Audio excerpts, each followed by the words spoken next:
Episode 22. I counted them. Look at you counted them. Yay!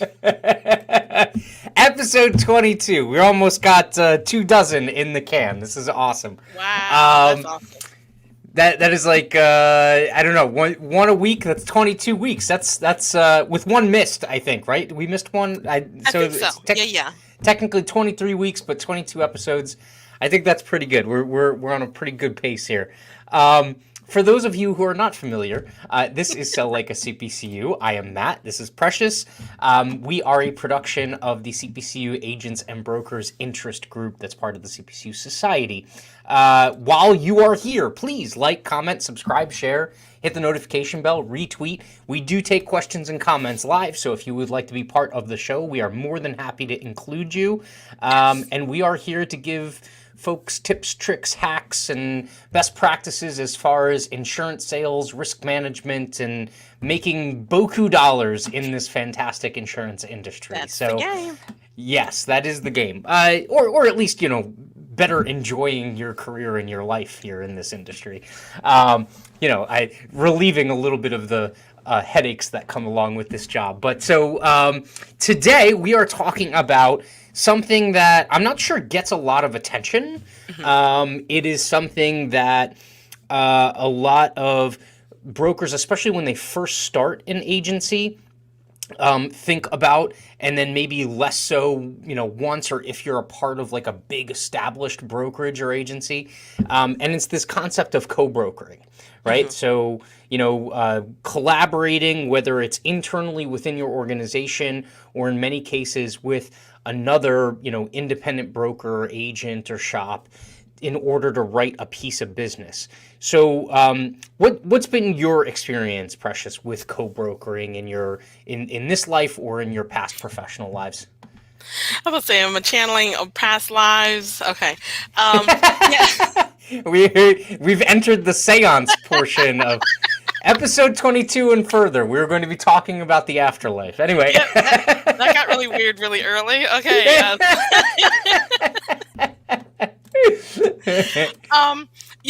I think that, what makes brokers potentially shy away from that arrangement is this thought of taking home less of a piece of the pie, but I would argue that a smaller piece of something is better than 100% of nothing, and so obviously, there are different opportunities where, someone else may have access, they may have, more clout, more reputation, more whatever, and it just makes sense to come together and do it together. So there's definitely a lot of upside. I don't think it gets a whole lot of attention because if it's not structured properly, there really has to be some agreement and understanding and communication going into the arrangement in order for it to really make sense. But if leveraged and executed properly, it's another tool, for growth. Yeah, I would agree with you. A big part of, I guess, the mental hurdle, or at least what is typically the one thing that would stop someone specifically from co-brokering or doing a lot of co-brokering, is that piece of sharing, the action, so to speak. Mm-hmm.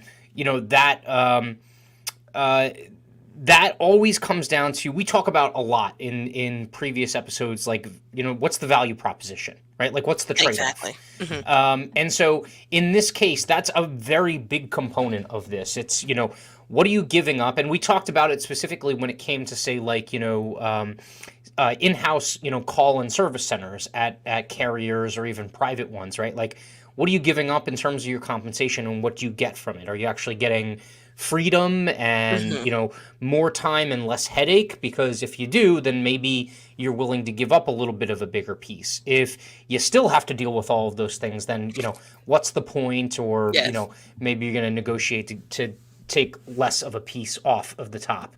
But so that being said, I think there's, in my past, there's been a couple of big reasons why I would co-broker.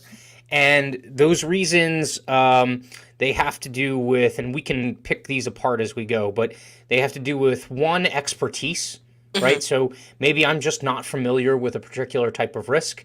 And so I don't have a problem cutting someone in because if I try and do it myself, I'm going to muck it all up, right? Right. Um, Market access is another big one. So it might be a type of risk that I am familiar with and I feel comfortable being the point person on, but I just don't have, multiple. Me being an independent agent, I always want, a couple of different carriers because one, that's how I show my value is getting them to kind of like compete against each other. Hmm. But on top of that, they also have different things that make their coverage forms better or worse. And so, it could be that you just don't have market access to, choice, carrier choice two, carrier choice three in that dynamic. And then the last one is just simply the convenience factor, right? Like, Hmm. there are certain types of business that, whether it be small commercial or whether it be, you're licensed for life and health, but you don't want to sell a bunch of small group health policies, right? Or life insurance, right? Like a lot of times when I started at Prudential, some of the largest producers that were there, they didn't want to sell life insurance. They wanted to sell other things, whether it was personal auto or investment products or things like that. So what they would do is, even though they could and they were licensed and they had done it before, they would have all of the young little upstarts like me run around and do it. And they would cut us in for like, 50% plus our expenses. And, the only trade-off was that they got credit for it towards their like bonus structure or whatever, and we Hmm. didn't. So for us, it was nice because it kept us fed, and then for them, it was nice because it kept the corporate overlords happy, right? So those are like my three big ones. Do you have anyone? You have any other reasons why you might think about co-brokering that maybe didn't align with those three? No, because pretty well right in step, with what you said. What really comes to mind a lot of times, again, is that credibility factor. Like you said, if that goes hand in hand with the expertise piece. So if Mm, someone else really is just established themselves as being, an authority, the go-to, the guru for that particular exposure, line of business, whatever it may be, then having them come in and throw their weight behind it, it may be what tips the scales and again makes a deal doable. And so it's pretty naive to not want to utilize resources that are available to you out of ego or whatever may keep you from deferring to the stronger person in the room.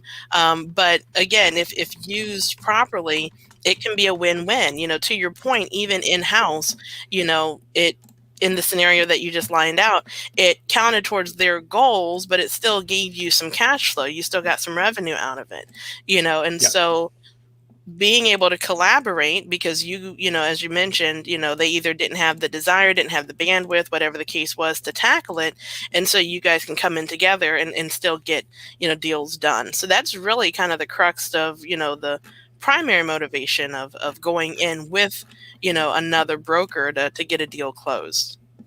Yeah, yeah, and the one thing you got to think about is when it comes to, say, like we just talk about the expertise piece.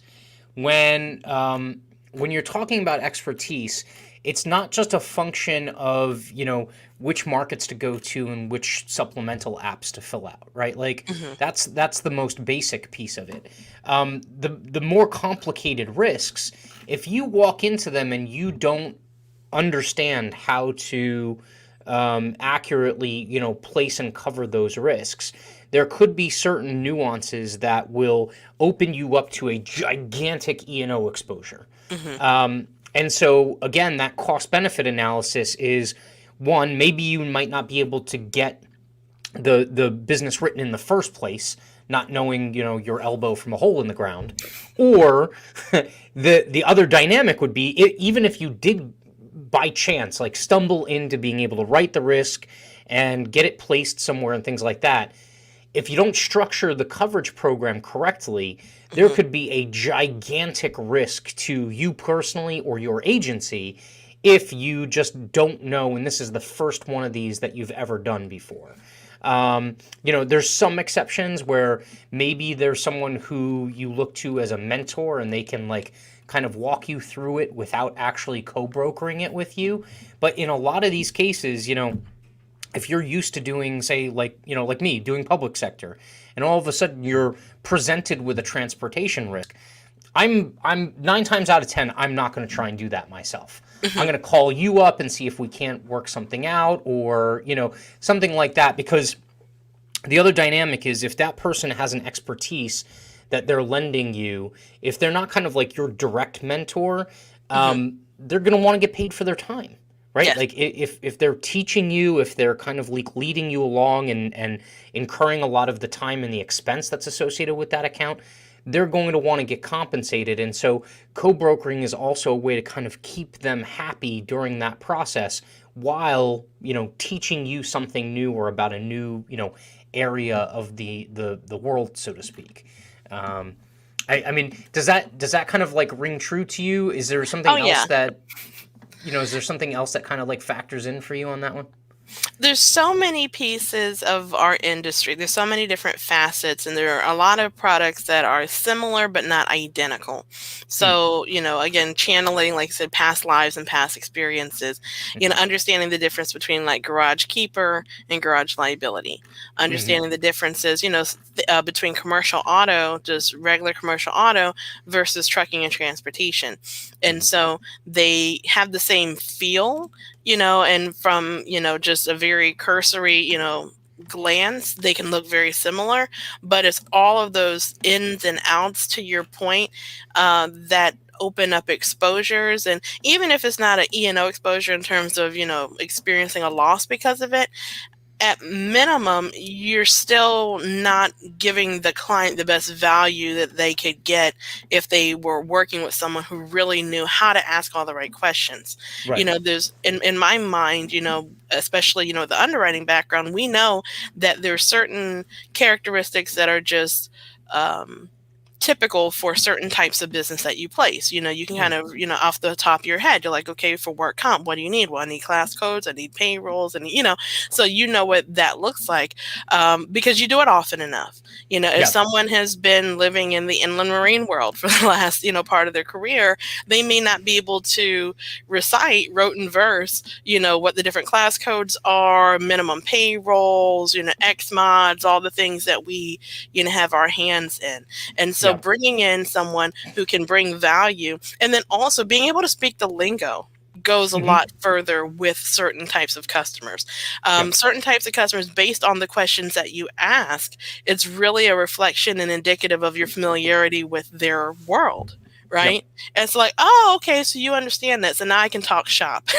And so that helps with the building of the rapport, the trust, and that gives the customer the peace of mind and the motivation to want to do business with someone who knows and understands what their pain points are, Hmm. and what the characteristics, what it takes. Right now, I think that a lot of people try to rely on what I call kind of the bowling alley bumpers. Hmm. Like, Hmm. oh, well, the portal's going to ask all the right questions, all I have to do is just read from that page, Yeah. and I don't have to have an expert, because I have guidelines. I have, I can control F my way through. Control C and Control V, right? Exactly. So what do you say to that kind of counter thought, that, well, that's what underwriters are for. If I have a question, I can just ask the market versus asking a peer. Mm. Yeah, no. That dynamic is I think it's really faulty thinking. I don't want to necessarily call it lazy, because I think it's more has to do with hubris than anything else, right? But it's something where, yeah, if you get into that line of thinking, and if you think you can just kind of make it up as you go, you're going to dig that hole really quick, really deep, really quickly. Hmm. And then backing up is really difficult, especially in the nightmare scenario where you have a claim and the insured is like, okay, what do we do? And you're like, I don't know. Phone a Like, friend. yeah, like, hold on, I'll get right back to you. But the building's on fire. Those kinds of situations, they're going to spell disaster for you, just as not much, if not more, for the insured. but also disaster for you as a professional and as potentially, especially if you're an agency owner. And so, yeah, I think there's all kinds of arguments as far as both in terms of being able to get some financial benefit out of it, and then also arguments in terms of, risk managing your own book of business and making sure that you're not opening yourself up to loss. All right, so say we have, whatever, a type of business that we want to co-broker, right? It's either we're being presented with a prospect or we just see a portion of the industry is lucrative to get into. We need an entry point. So we're looking to co-broker. What would you think in your mind are some of the best qualities of a co-broker partner that you're looking to team up with? I really think it, like you said, it boils down to what the motivation and the commitment is, to Mm, kind of get into a space. Because if it's something that is more of a, long-term endeavor and you're growing, mm, because it doesn't always make sense to mold your business to catch an opportunity if it's just going to be a one-off. You know what I mm, mean? And so making sure that you have the infrastructure, the capabilities to properly service. Closing the deal, as hard as it is, isn't the most challenging part in our industry, as we know. Now that you have it, the same thing that you did to get it is the same thing you have to do to keep it. mm, And so, being studying for that one-time pitch, when you go and you lay out the proposal, and then now afterwards you're expected to actually know what you meant. So you've got mm, to have that, that highest level. You have to have that synthesis of it, not just regurgitating, what you read or what somebody else fed you a line. So if someone is really looking to grow and expand, into a space, because there also has, while there's the understanding that obviously the partnership was born out of this inequality in experience and knowledge, there has to be some sort of mutual trust, mm. because our reputations have merit and value as well. And so picking a poor partner can have deeper ramifications than just lost revenue from missing a deal. Oh, yeah. So you have to make sure that, just like with anything else, you're kind of vetting the opportunity, vetting the partnership, and then also that there's some sort of game plan as far as expectations. Because if I'm going to help you close it, but then the understanding is that you're going to, for the most part, service it, Mm, I can't be on call every time a question comes up.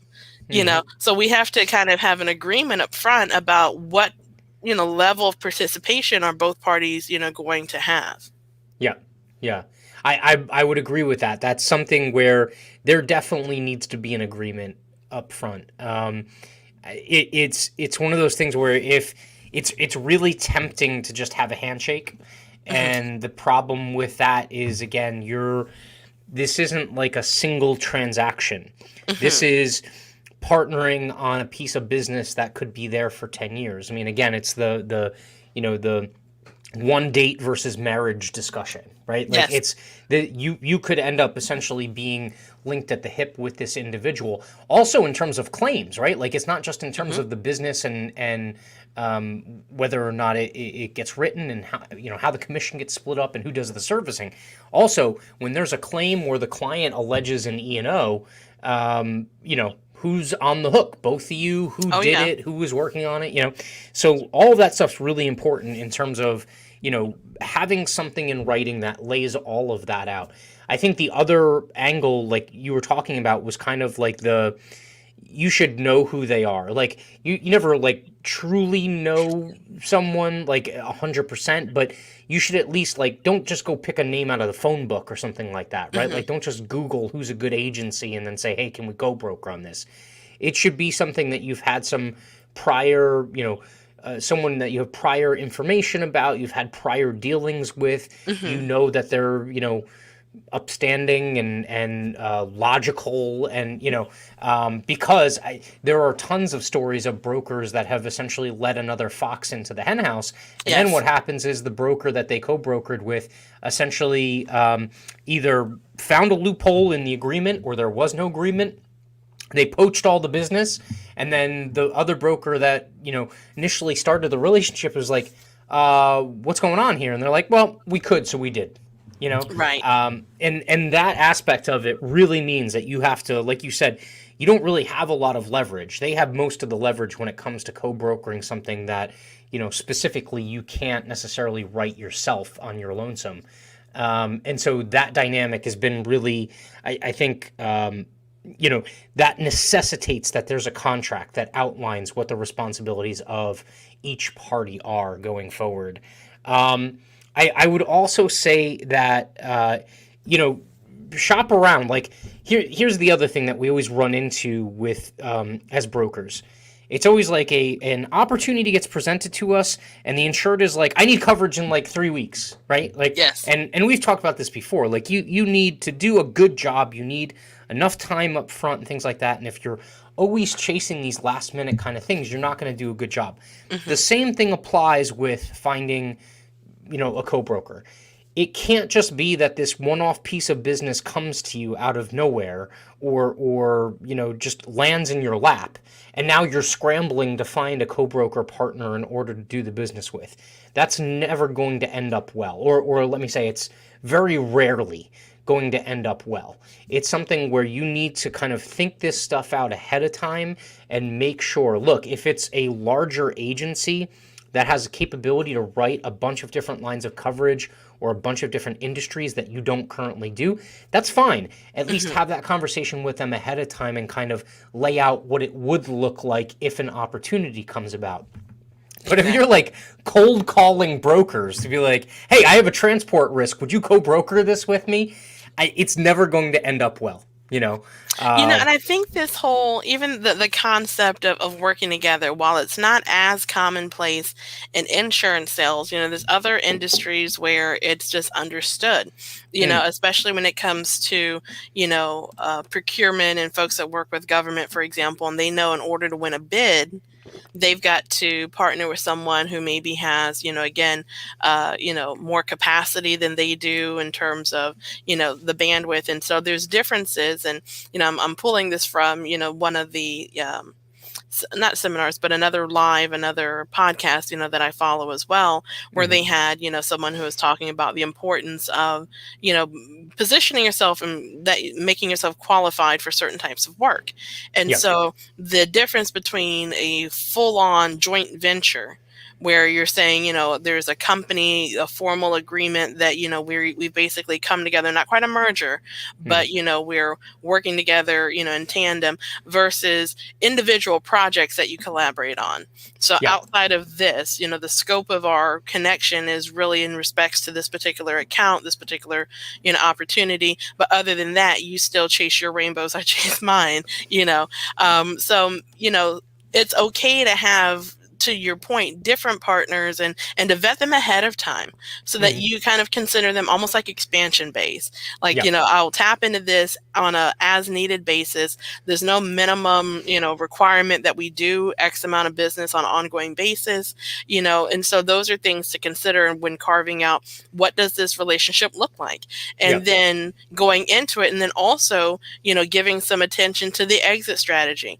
What happens when someone's ready to retire? What happens when someone's ready to dissolve?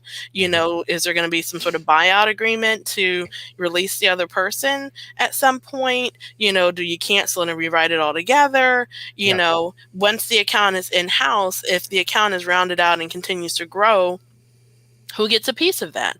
Yes. Because if I owned the relationship and, this arrangement was more just for access, is that still an even split? Do we handle those sort of things differently? And the key to avoiding miscommunication is just getting it all spelled out ahead of time, Yeah.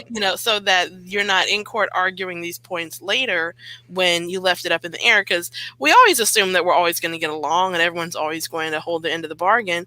But should it not happen, there should be clauses and there should be, again, some thought put forward prior to things going wrong, where you've already at least looked at those things and thought out, what does that feel like? What does that look like when we come to these?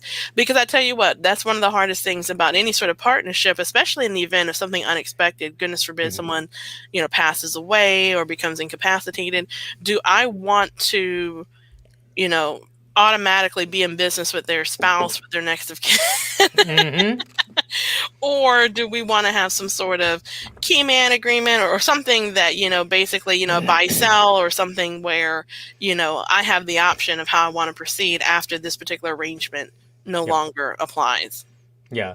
Yeah. That's that the end piece is even more important. It doesn't seem that important at the beginning because you're just trying to get this thing hammered out and some business written and things like that and premium or commission on the books. And so that seems like the most immediate concern.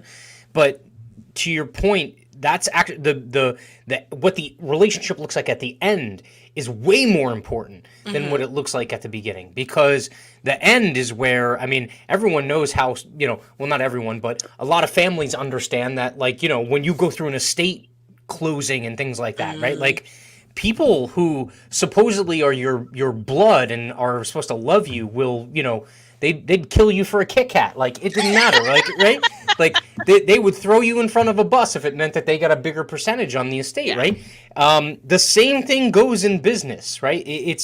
And so that end piece is extremely important. It's, even so much as, look, if you're taking on this relationship so that you can get some experience, gain some market access that maybe you don't have, but your end goal, and be upfront about this. If your end goal is to eventually write this stuff on your own, okay, be upfront about it. And you know what? The other side might negotiate for a bigger piece because they know that, like, they're going to have to put out a disproportionate amount of stuff on the front end, and then eventually this flow of new business is going to go away. So why would we build out this relationship and take, very little on the front if we know that we're not going to continue on into the future? Well, so that being said, you need to be upfront about that, and you have to have that discussion, like, who owns the business, who's going to get credit with the carrier. Like, you get credit with the carrier right now, but I reserve the right to be able to move the block when I want to, or sometime in the future when it gets to a certain size. Is there some kind of payout or balloon payment on the back end if you're going to do a lot of this type of stuff? All of that is extremely crucial. And like I said, 1 or 2% on the front end, especially if you're like just starting, or you're kind of in that ramp up phase as a broker, as an agency, it can seem really important. But those pennies on the front end, don't let them cost you dollars and tens of dollars yeah. on the back end. There's some sinister stuff that happens around, co-brokering and stuff. And I would say this also applies, I forget if we specifically talked about it, but aggregators, right? Like, if you're going to use an aggregator for market access, all of this stuff applies to that too, because, Oh yeah. Whether you thought of this or not, I mean, you're technically using them for access. They are your co-broker, Yes. right? And so what does that look like, right? And what kind of negotiation? So if you would go through that kind of like long protracted negotiation with your aggregator, I sure as hell would hope that you'd think about doing that with, another independent agent that you're going to kind of like tag team on with certain types of business. But yeah, all of that stuff can really kind of go south really, really quickly. Here's the other thing. Would you? I mean, this is more of like personal opinion. Would you shy away from doing this with a larger agency, kind of like because of that disproportionate amount of power, or is that something that doesn't really play into your mind?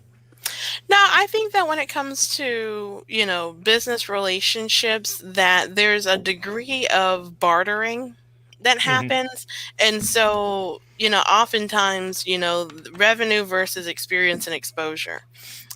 Assistance while I'm waiting for other things to happen. So it may not necessarily be about today's dollars, especially as a new, agency principal. When you first hit the ground, it's really difficult to, Yep. when you're filling out paperwork, especially, you bring up the aggregators and access to market. Getting direct appointments is challenging. Hmm. Oftentimes markets want to see that you've been in business for a number of years, the size of your book of business, premium in force, policies in force, cancellation, loss ratios, all of this data that you don't have. It's kind of like trying to establish new credit. You're like, well, I don't have any accounts that are, even started to repay yet. So how am I going to show you what my credit worthiness is?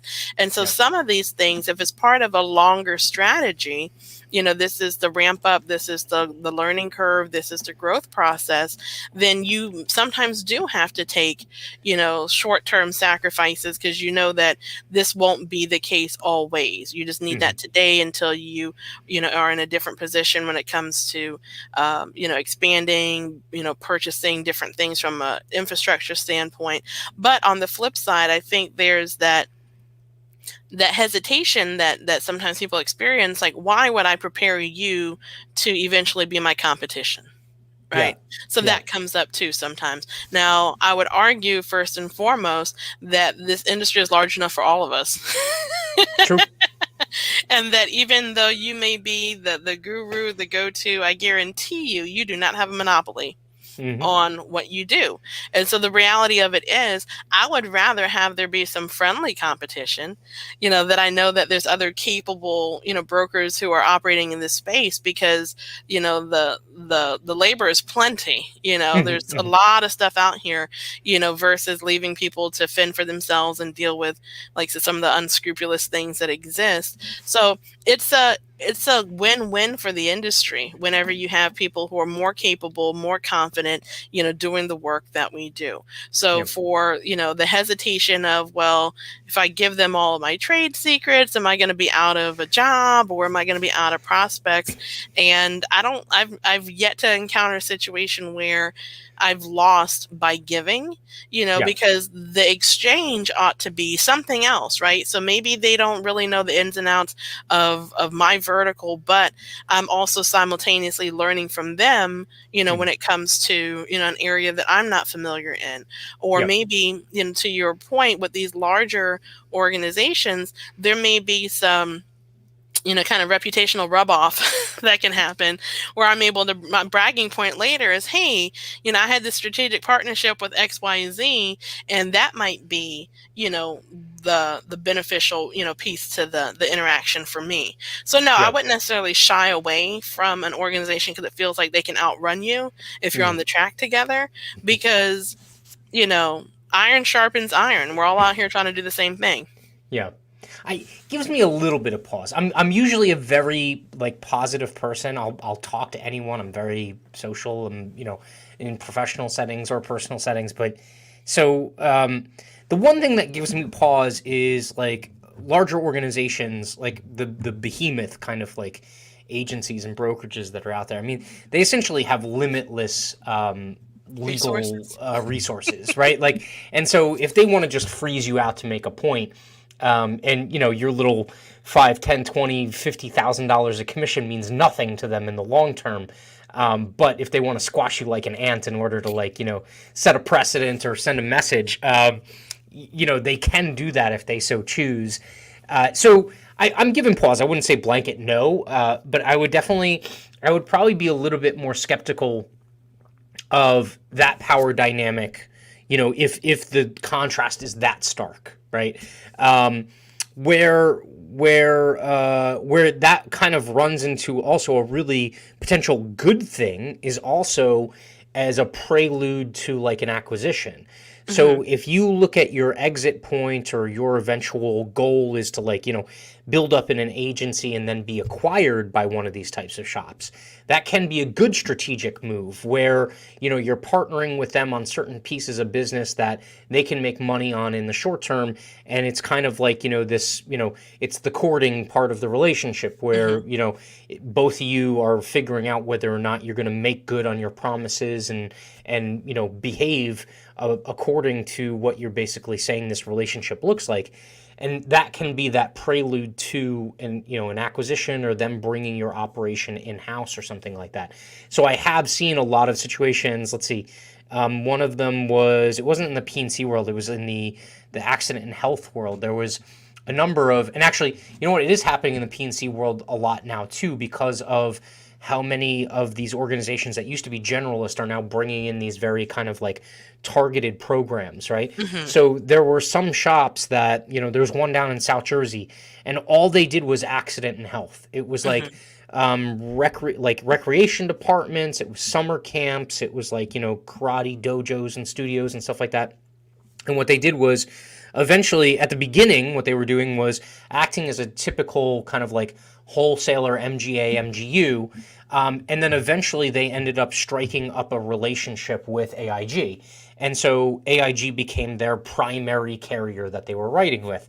Well, Nice. eventually it got to the point where AIG was like, look, we don't want you writing with other carriers. So what we're going to do is we just want to throw a gaudy amount of money at you. So now you just, exclusively write with AIG, and now you Hmm. become, a part of the family. Granted, understanding that, AIG is, some people still look at AIG as fantastic, and other people have a very bad opinion of them. But, and so that's a perfect example of, like, larger shops may, want to strike up a relationship with you to kind of like test the waters and see what you're about, and also gives them an opportunity to kind of like look under the hood, so to speak, and see how things operate and if they're on the up and up. But yeah, that's also an added value there. I am kind of skeptical though when the negotiating power is that disparate, right? Hmm. Like, um, again, it's at one of those points where, like, they don't really need you, right? Like that's always the one thing I'm going to be thinking in the back of my head. Like, are they saying this because they legitimately, want to partner, or are they saying this just because, oh well, if we write this, it's not, it's no sweat off our brow. It's this is just another, penny compared to all of the other billions of pennies that we take in every single day. And we're just going to do it to get it done. But, here's our standard contract, and sign it. And if you want to edit it, then too bad. Move along. We'll sign it with someone else. Um, that's Yeah, so that's a little bit those, of skeptic in me. yeah, the relationships, what I have found, which was, really interesting revelation when I stumbled across it, is that these really large organizations, oftentimes they lack the agility Hmm. in order to respond to things. And so there's tons of inefficiency that Hmm. happens when organizations get that large. And so if an organization has the awareness that they can splice off a piece of what they do because they recognize they don't do it well, they can partner with someone who has the ability to do it better, because that's, in essence, the, relationship that I was part of, for a good number of years with the company that I worked with, is Hmm. that, during this merger between these two, behemoths in the industry, they recognize, excuse me, that, a certain segment of their business wasn't very profitable. A Hmm. lot of it just had to do with the fact that, as large as they were, with the size of the salaries that they paid, some of this stuff required too much touch and it wasn't generating enough revenue. And Yep. so they found a smaller company and partnered with them, and through a strategic partnership they said, okay, we're just going to do a massive book roll, so it'll officially be yours. Hmm. We're still going to take a portion of those renewal dollars, and that's going to be passive income for us now. We're not going to have the overhead of the salaries. We don't have to man it anymore. We Yep. still get a little bit of a trickle based off of it. We also get the ability to not lose face, because Hmm. rather than going to these customers and saying your dollars aren't large enough for us, they were able to say, hey, we've partnered with someone who can better suit your needs. So there was so much spin that happened to it, but it was really a win-win, because the smaller Yep. organization inherited, a book of business that they didn't have to grow organically, That's a good point. and they still had the opportunity to round out, to upsell, to grow from there. And then the larger organization that recognized that they just didn't have the technology to make it work, Yep. was still able to create a passive stream of income out of the deal. So sometimes these larger organizations, even though that's how it feels, you're like, this whole thing could tank and your stock value wouldn't even take a hit. Yeah. Yep. um, but they seek out opportunities. And so again, if you can, I don't want to say ride the coattails of that, but leverage that opportunity for other Hmm. growth, let that be, another shiny, notch on your belt, where you can say, hey, I did business with such and such, and no Hmm. way, how's that even possible? uh There's some upside, but to your point, it does have to be, because knowing that from, if you ever had to go to a gunfight with them, oh, it's over. Yeah, yeah. Well, and uh, so and again, this is all kind of relative, right? Like if you went head to head, you're going to get obliterated, right? But there's also the dynamic where if it hits the fan and they do have this gigantic amount of like legal resources or financial resources, and you have a contract that says, look, okay, we're in this together. So if something comes up, like, you're going to have my back. In that situation, it could save you, right? Like it could save your business that they are essentially, the hired gun in your corner, so to speak. That's going to help, work with you. Heather raises a good point. She said, in a lot of cases, there's too many levels of people for approvals, too many hands in the pot, both on the brokerage side and the carrier side. Big companies can be agile-ish, but being truly agile is really difficult for them. I would say the other to the too many hands thing. I've co-brokered with someone, like through someone to another entity. This happens more often in like the health insurance world, but sometimes it can happen in the P&C world where you have a contact and they're like, oh, well, I have this program that I work with, and then there's a program administrator. Well, I mean, technically you're going to the program administrator through someone else. And so now the pie, as opposed to being cut 2 ways, is being cut 3 ways or 4 ways. And that also brings up a lot of issues because that person that you're directly working with might be, negotiating in good faith and yeah, we'll take care of it and everything's cool. And then all of a sudden this unbeknownst third party that is also in the mix decides to call an audible and you're like, whoa, like what happened? I mean, we had a large piece of business where the understanding was the commission was split this way, right? And then all of a sudden, and there was an expense fee, right? Mm-hmm. And so the expense fee is this percentage, and signed an agreement and everything like that. And all of a sudden, like 6 months in, the expense fee like goes through the roof, and like we're like, what the hell is happening? And so our personal point of contact was like, let me find out. Goes back to the horse's mouth, and they were like, oh well, the expense fee is relative based off of this, that, and the other thing. And we were like, no, that's not what we negotiated. Mm-hmm. Well, now we are 2 small organizations versus a much larger organization. And so the only answer at the end of the day is, you try and communicate with them and say, look, this is what we agreed to. Mm-hmm. This is what we expect in terms of our compensation. And we would appreciate it if you would uphold the agreement. Mm-hmm. If they don't, your only answer is, okay, divorce. That's basically what it is, but when you get too many chefs in the kitchen, so to speak, you can end up spoiling the soup. And a lot of times it's not just the people that you're directly negotiating with or talking to. Sometimes you can have this double super secret partner who's involved in the mix, and all of a sudden they're the ones that cause the problem.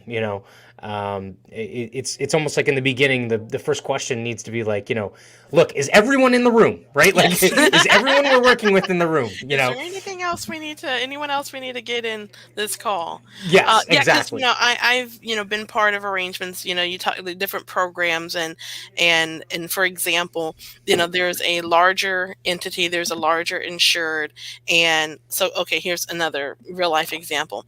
There's a pretty popular special event that happens once a year, and they bring in vendors. Okay. And so for the larger organization that's hosting the event, they have one of the auditable factors are uninsured vendors, right? So they get dinged for it after the fact if they, however many vendors they had that didn't supply their certificates and bring their own proof. And so it was a pain point for them because they wanted to have this event and they want to have these vendors because the vendors that come in, sometimes insurance is cost prohibitive for them, and so they don't want them to not participate because the value that it brings overall. Long story short, the broker that manages the large event for the large client, they're not in the market to write these little small one-off single special event policies, which is really what the vendors needed, right? Mm-hmm. So they wanted to, because the win-win is if they could fill in this gap, then their client wouldn't get hit with the blowback from the audit. Right. And so they're like, look, we want to send all these little guys to you. Place as much of it as you can. We Mhm. frankly don't want any of the revenue off of it, Yeah. because the way that we indirectly make a profit out of this deal is that our bigger client is happy, right? Mhm. And Mhm. so I went out there, and again, you just you're eating off of the crumbs sometimes Yeah. with these I mean, big guys. each one of those policies is making you what, a whopping 20-40 bucks probably, like, And you just pick up enough of them, right? Because it's kind of a goodwill gesture. And so fast forward, the event went off, they were able to reduce their uninsured vendor exposure by a certain percent. They were satisfied. They were yeah. happy. So they paid out, which was the equivalent of almost like a contingency, just kind of an attaboy.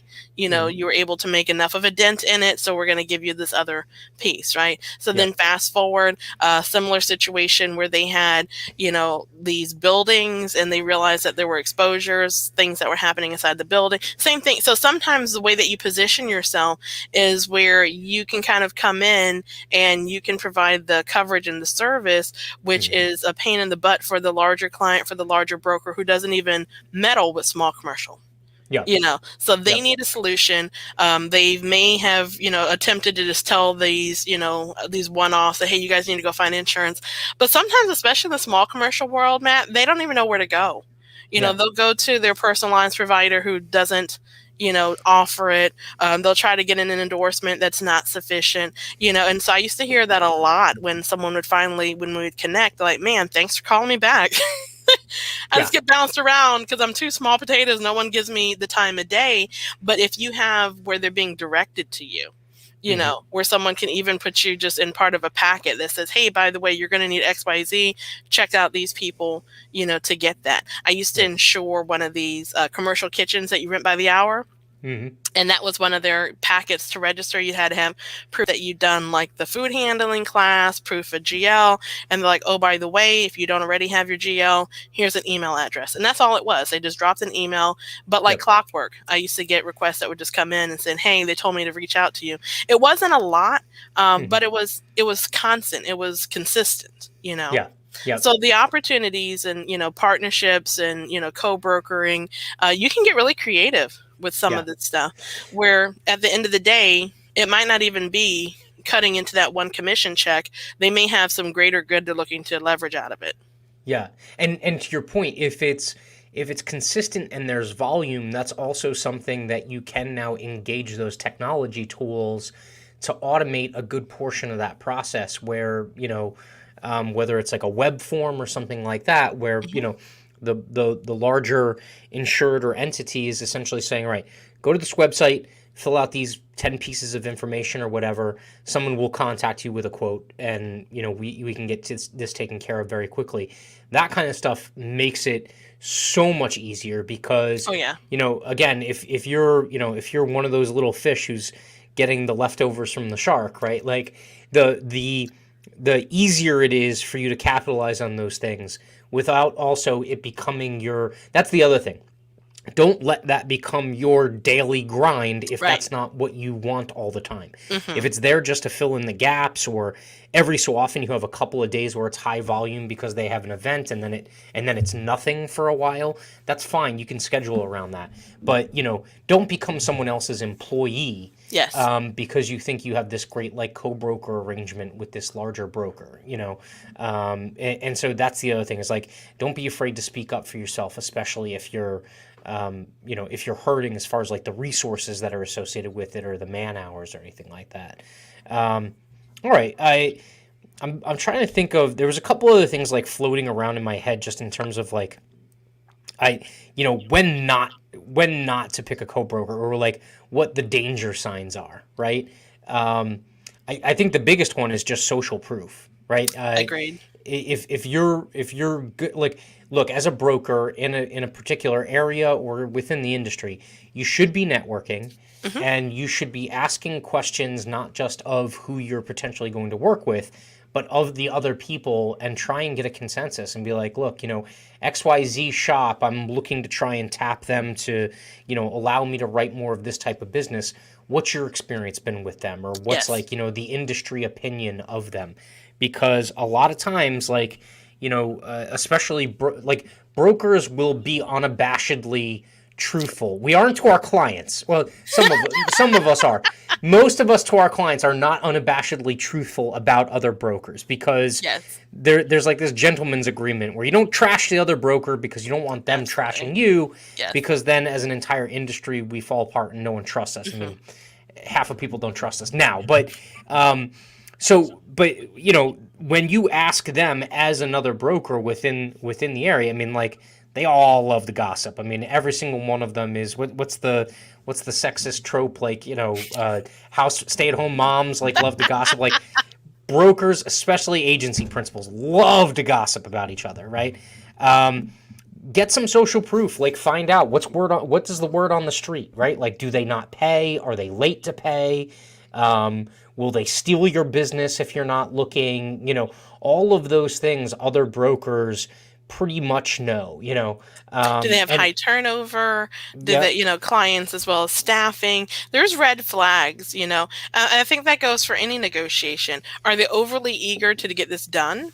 Hmm. You know, Hmm. are they pressuring you to get it done? Is there, like I said, this sense of urgency that they can't really explain or account for? Because Yeah. sometimes when in any sort of negotiation, if the other party's willing to make too many concessions, you're like, what are you trying to get me to take on that you're not sharing? You're like, just sign just sign it, just sign it. Yeah. Just We'll make figure that money, out just later. sign it. Yeah, yeah, Yeah. yeah. And so, you've got to, because recognizing that, like you said earlier, it's not a one time, it's not just a single transaction. Yeah. There's deeper implications into this. And so you want to vet it, and it is as big of an industry as it is. Reputation, again, we all have one, Hmm. and so asking around, and and that's another thing too, I'm seeing more and more, if you don't already have a relationship with an attorney that could help you draft a simple NDA. So maybe if there's a potential for a relationship and you want to discuss it but you don't necessarily want to show your hand Mm. on, again, we need to pair up because I have this larger opportunity, because you can't trust everyone with the good news, because they may try to backdoor you and go for that opportunity without you. Yep. So that's also the other danger too. But these are things that a lot of times can be resolved with a simple non-disclosure, Yeah. or again, some sort of agreement, so that you're not jeopardizing your livelihood by trying to spread it around. Yeah.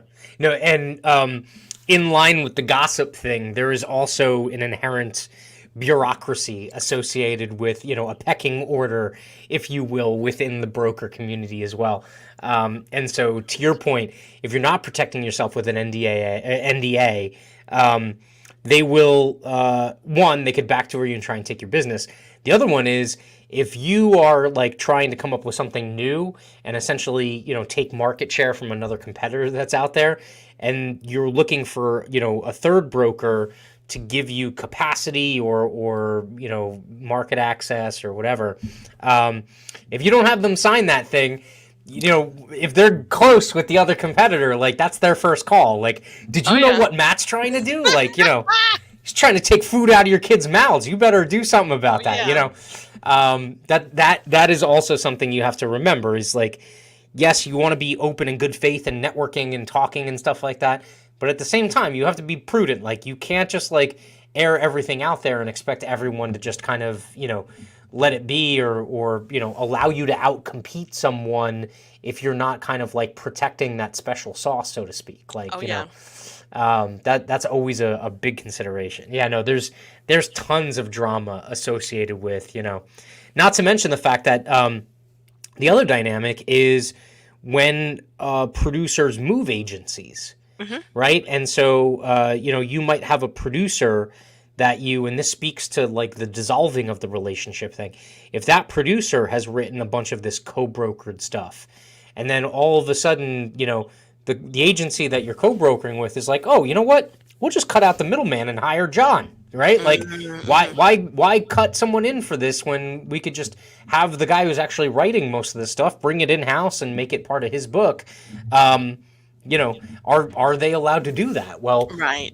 legally, you want to make sure that they're not poaching your employees, especially if they're, a major contributor to this type of relationship. So Hmm. that's also another big dynamic there. But no, I think we've beaten the hell out of this one. Anything else you think we missed? So the overall takeaway, I guess, like we do with every, piece of, conversation we bring to you, is if you haven't considered it, there can be tremendous upside if it's executed on well. Yeah. If you are currently, engaged in, co-brokering arrangement or relationship, this is a, kind of a cautionary tale to just double check, all of the contracts and agreements that you have these conversations if you're not already having them. Hmm. It's not a one size fits all. In certain scenarios, it works really well. In others, maybe not so much. So, this is just another strategy that can be used. We don't endorse it. We're not telling you today to go out and do it. We're not telling you to bail if you are doing it. Yeah. We just wanted to kind of argue both sides of the argument, and talk it through, because it's not inherently bad or good. I think Yeah. that's really the takeaway. Yes. Yeah. There's a good way to do it, and then there's just an awful way to do it, and try and avoid that awful way. There's many more. You're better off not writing the business Hmm. than doing a co-broker relationship poorly. And obviously, there's potential upside if you do it well. So that should always be a consideration. So with that is the end of episode number 22. We will be back for 23 In May, can you believe yes, that? it's already May. That's incredible. That's it. I'm still surprised we're past May of 2020. That's how I sometimes I still catch myself writing 2020 instead of 2021. It's like the hangover from all of this craziness we've had to deal with. 2020.2, yeah. Yes, yeah, like the redux or whatever. Yes. But yeah, so we will be back next week at our usual will. time, 3 p.m. Eastern. This is Cell Lake, a CPCU. Have a fantastic week. See ya. Bye, all.